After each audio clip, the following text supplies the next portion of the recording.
Hello students. तो आज जिस टॉपिक के ऊपर हम आर्टिकल लिखने जा रहे हैं वो आपके लिए बहुत ही हेल्पफुल हो सकता है। तो टाइटल है best career based courses after 10+2। 10+2 के बाद कौन कौन से बेस्ट कैरियर है जो आप चूज़ कर सकते हैं एज ए प्रोफेशन, जहाँ पे आप अच्छी तरह से अपनी अर्निंग है वो कर सके। तो उसके लिए मैंने ये आर्टिकल लिखा है, ट्रांसलेशन के साथ आपके साथ एक्सप्लेन करूँगी। तो चलिए शुरू करते हैं। In this article, we will take a look at some of the most popular courses and career options you can do after 10+2। तो इस आर्टिकल में हम आज छोटी सी क्विक लुक लेंगे some of the most popular course, जो कि बहुत पॉपुलर कोर्सेज हैं जिनको ज़्यादातर स्टूडेंट 10+2 के बाद कैरियर ऑप्शंस की तौर पे चुन लेते हैं, या उनके लिए बहुत मनपसंद रही हैं। ये पॉपुलर कोर्सेज हैं ये यू कैन डू आफ्टर 10+2। आप 12वीं के बाद ये वाले कोर्स है चूज़ कर सकते हैं। Before we look at the detail, सबसे पहले इसकी डिटेल जानने से पहले ऑफ ऑल कोर्सेज, इन कोर्सेज को देखने से पहले अवेलेबल टू यू, जो आपके लिए अवेलेबल है, we will check the popular courses among 12 science based education. हम इनको पार्ट्स में मैंने इसको डिवाइड किया है कि कौन कौन से बेस पे, अगर आप मेडिकल के स्टूडेंट हो तो आप क्या क्या कोर्सेज आपके लिए जॉब अपॉर्चुनिटी है। तो अगर आप इंजीनियरिंग में जाना चाहते हैं, इस तरह से मैंने कैटेगराइज किया है सभी कोर्सेज को। सिंपल लैंग्वेज में आपको समझाने की कोशिश करूंगी। तो सबसे पहले बात कर लेते हैं मेडिकल स्टूडेंट्स है, जिन्होंने जो 12वीं क्लास है मेडिकल में साइंस में की है, तो उनके लिए कौन कौन से जॉब ऑप्शन जो कोर्सेज रहेंगे। सबसे पहले आएगा हमारा जो नीट का हम टेस्ट क्लियर करते हैं, सबको बच्चों को पता है। मैंने इसके रिलेटेड भी एक वीडियो अपने चैनल पे अपलोड कर रखी है, how to crack NEET exam. तो वो भी आप वीडियो यहाँ पे मेरे चैनल को ज्वाइन करके देख सकते हैं। तो नीट के बाद MBBS कॉलेज है जो हमें सीट मिल जाती है, तो 600 कॉलेज है हमारे इंडिया में।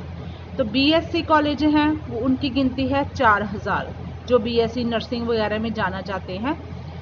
नेक्स्ट है बी फार्मा, जो बी फार्मेसी के कॉलेजेस हैं वो हमारे पास अवेलेबल हैं। 1300 कॉलेजेस हमारे इंडिया में। तो इस तरह से ये मैंने कैटेगराइज कर दिया है। नंबर 2 पे आ जाता है IIT, जो IIT में जाना चाहते हैं, इंजीनियरिंग कॉलेज में जाना चाहते हैं, उनके लिए है बी टेक या B technology based courses. 4000 colleges यहाँ पे इंडिया में हमारे हैं। बी आर्किटेक्टर, तो बी आर्किटेक्टर की जो डिग्री है उसके लिए 500 कॉलेज अवेलेबल है यहाँ पे। बैचलर ऑफ कंप्यूटर एप्लीकेशन, जो BCA करनी होती है स्टूडेंट्स ने, तो उसके लिए 2500 कॉलेजेस अवेलेबल हैं जहाँ पे BCA बच्चे कर सकते हैं। नंबर 3 पे आ जाता है list of popular arts course. जो बच्चे मेडिकल में या IIT में नहीं जाना चाहते, जो पढ़ाई में थोड़ा वीक हैं, तो उनके लिए भी जॉब अपॉर्चुनिटीज़ कम नहीं है। उनके लिए अगर अपने बच्चे ने 3 इयर्स को डिग्री लेनी है तो आर्ट्स कोर्सेज है वो अवेलेबल हैं बच्चों के लिए, स्टूडेंट्स के लिए आफ्टर 10+2। BA इन ह्यूमैनिटीज़ ग्रुप में BA करनी है, बैचलर ऑफ आर्ट्स इसको बोला जाता है, फुल फॉर्म है bachelor of arts and social science. BA in arts fine arts भी हो सकती है, विजुअल आर्ट्स भी हो सकती है, परफॉर्मिंग आर्ट्स भी हो सकती है। वो कॉलेज में आपके जब आप प्रोस्पेक्टस खरीदते हैं तो आपको सारी नॉलेज वहाँ पे मिल जाती है। BA इन एनिमेशन, तो एनिमेशन जैसे किसी बच्चे ने स्टूडेंट ने BA एनिमेशन में करनी, तो एनिमेटर के तौर पे उसको जॉब मिल सकती है। तो एनिमेशन का आजकल बहुत मोबाइल पे भी या कंप्यूटर पे एनिमेशन का ट्रेंड बहुत है, बहुत डिमांड है इसकी। तो बच्चों को भी अगर पढ़ाया जाता है, छोटे बच्चों को ऑनलाइन, तो एनिमेशन के थ्रू ही पढ़ाया जाता है। तो वो बेस्ट कैरियर ऑप्शन है बच्चों के, स्टूडेंट्स के लिए। नेक्स्ट है BA LLB, जो बच्चे लॉ करना चाहते हैं उनके लिए BA LLB का। तो नेक्स्ट हम BA LLB के बाद बात कर लेते हैं बैचलर ऑफ जर्नलिज्म।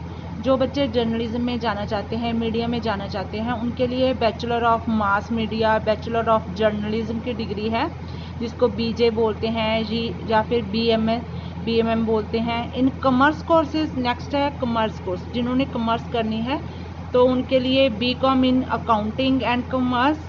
नेक्स्ट उनके लिए कॉमर्स वालों के लिए BBA LLB, इनके पास भी ये ऑप्शन रहती है। सबसे पहले हम डिटेल में बात कर लेते हैं बैचलर ऑफ साइंस और BSc, जिसे शॉर्ट में हम BSc भी बोल देते हैं। is an undergraduate degree that students can take up to pursue or continue or career in science. तो जो बीएससी के जिन्होंने स्टूडेंट्स ने बीएससी स्ट्रीम लेना होता है +2 के बाद, तो वो अंडर ग्रेजुएट डिग्री कहलाती है. Student can take up to pursue और कंटिन्यू कैरियर इन साइंस. तो अपना कैरियर है वो साइंस में अपना कंटिन्यू कर सकते हैं, जारी रख सकते हैं. Need to complete 12th in science stream. तो बच्चों को 12वीं पास होनी चाहिए और साइंस के स्ट्रीम उन्होंने लिया होना चाहिए. In order to be eligible for BSc course. तो इस कोर्स के लिए जो एलिजिबिलिटी है वो 10+2 की है. जब बच्चे ने स्टूडेंट ने बीएससी कोर्स में एडमिशन लेनी है तो 10+2 है उसकी क्लियर होनी चाहिए साइंस स्ट्रीम में. The duration of BSc course is typically 3 years in Indian universities और कॉलेजेस. हमारी सारी इंडियन यूनिवर्सिटीज़ हैं जो बड़ी बड़ी कॉलेजेस हैं, तो उन्होंने उनमें जो बीएससी कोर्स की जो ड्यूरेबिलिटी है तो वो ड्यूरेशन है वो 3 साल की है. नंबर 2 पे बात कर लेते हैं बीटेक. बीटेक और bachelor of technology is a professional under graduate degree. तो ये भी प्रोफेशनल अंडर ग्रेजुएट डिग्री है awarded after completing 4 years of academic study. तो इसकी जो ड्यूरेशन है वो 4 साल की होती है. Academic study in field of engineering. तो इंजीनियरिंग करने के लिए स्टूडेंट को 4 साल की डिग्री है, ये इसका ड्यूरेशन का पीरियड है, 4 साल की स्टडी करनी पड़ती है. To continue with this degree student must have completed their class 11th and 12th with physics, chemistry and mathematics and with minimum 50% marks. तो इन 3 सब्जेक्टों में जो स्टूडेंट है स्टूडेंट के मिनिमम मार्क्स है 50% होने चाहिए और 11th और 12th में ये वाले सब्जेक्ट उसने पास किए होने चाहिए. नंबर 3 पे बात कर लेते हैं बैचलर ऑफ आर्किटेक्ट. तो is also an under graduate degree program in architecture. तो ये बैचलर ऑफ आर्किटेक्ट की डिग्री है, ये आर्किटेक्चर में जो हमारे होते हैं मकान वगैरह बनाते हैं, उनके नक्शे वगैरह बनाते हैं, तो ये वाली डिग्री उनके लिए ऑप्शनल हो जाती है. The program involves the art of planning. इसमें क्या क्या प्रोग्राम्स होते हैं? आर्ट ऑफ प्लानिंग, किसी भी चीज़ के लिए प्लानिंग, डिज़ाइनिंग उसकी एंड कंस्ट्रक्टिंग बिल्डिंग. जो बिल्डिंग्स हमारी बड़ी बड़ी जैसे कोई हॉस्पिटल है, जो कोई अच्छा घर हमने बनाना होता है, तो कोई भी मॉल वगैरह बनते हैं, तो उसके लिए कंस्ट्रक्टिंग बिल्डिंग का जो क्राइटेरिया होता है वो आर्किटेक्ट पास करते हैं सारे पहलुओं को देख के, along with another physical structure. तो और भी इसमें काफ़ी सारी ट्रेनिंग्स स्टूडेंट को दी जाती है. And basic eligibility this degree student must have pass. इसके लिए भी वही क्राइटेरिया है कि +2 है, जो मैथमेटिक्स के साथ 50% मार्क्स होने चाहिए स्टूडेंट के. नंबर 4 पे बात कर लेते हैं BCA या फिर बैचलर इन कंप्यूटर एप्लीकेशन. इसकी फुल फॉर्म है bachelor in computer application IT software. This course is explore the world of computer language. तो ये जो कोर्स है इसमें वर्ल्ड ऑफ, इसको कंप्यूटर की लैंग्वेज का वर्ल्ड माना जाता है. कंप्यूटर साइंस और इंफॉर्मेशन, पूरी कंप्यूटर साइंस की इसमें इंफॉर्मेशन होती है, नॉलेज होती है टेक्नोलॉजी की. And candidate must have clear 10+2 with math in 45% और 50% marks should take up a course in BCA in IT and software. तो इसके लिए 45 से 50% मार्क्स स्टूडेंट के होने चाहिए BCA में स्कोर करने के लिए, BCA या फिर IIT के एलिजिबल होने के लिए. बात कर लेते हैं bachelor of design in animation. तो एनिमेशन का ट्रेंड बहुत चला हुआ है आजकल, तो उसमें भी कैरियर कोर्स हमें उपलब्ध है bachelor of design in animation. ये भी 3 साल का कोर्स है, अंडर ग्रेजुएशन डिग्री है. तो इसके लिए bachelors degree undertaken to become an animator. इस डिग्री को करने के बाद एनिमेटर क्रिएशन के लायक बन सकता है स्टूडेंट. तो उसको जॉब और अपॉर्चुनिटीज़ कंप्यूटर लैंग्वेज में काफ़ी ज़्यादा मिल जाती हैं. तो इस तरह से ये भी एक कैरियर बेस्ड एजुकेशन सिस्टम में हमारे लगा हुआ है bachelor of design in animation. Next है BA LLB is in 5 years integrated law course. तो बात कर लेते हैं BA LLB. लॉ में जो कोर्स होता है वो 5 साल की इंटीग्रेटेड डिग्री है. Law course offered at under graduated level. तो ये भी अंडर ग्रेजुएट लेवल के अंडर ही काम करता है.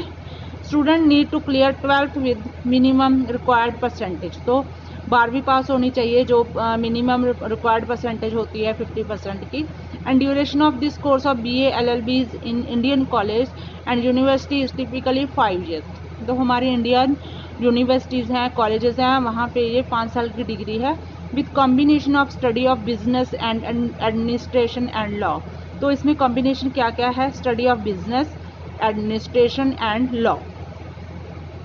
नेक्स्ट हम बात कर लेते हैं बैचलर ऑफ जर्नलिज्म। ये भी कैरियर बेस्ड डिग्री है। This course is suitable for two student, जो उन स्टूडेंट्स के लिए काफ़ी सूटेबल है who wish to pursue their career, जो अपना कैरियर कंटिन्यू करना चाहते हैं, बनाना चाहते हैं इन मीडिया, जो मीडिया में अपना कैरियर बनाना चाहते हैं। Industry, the duration of this course is 3 year.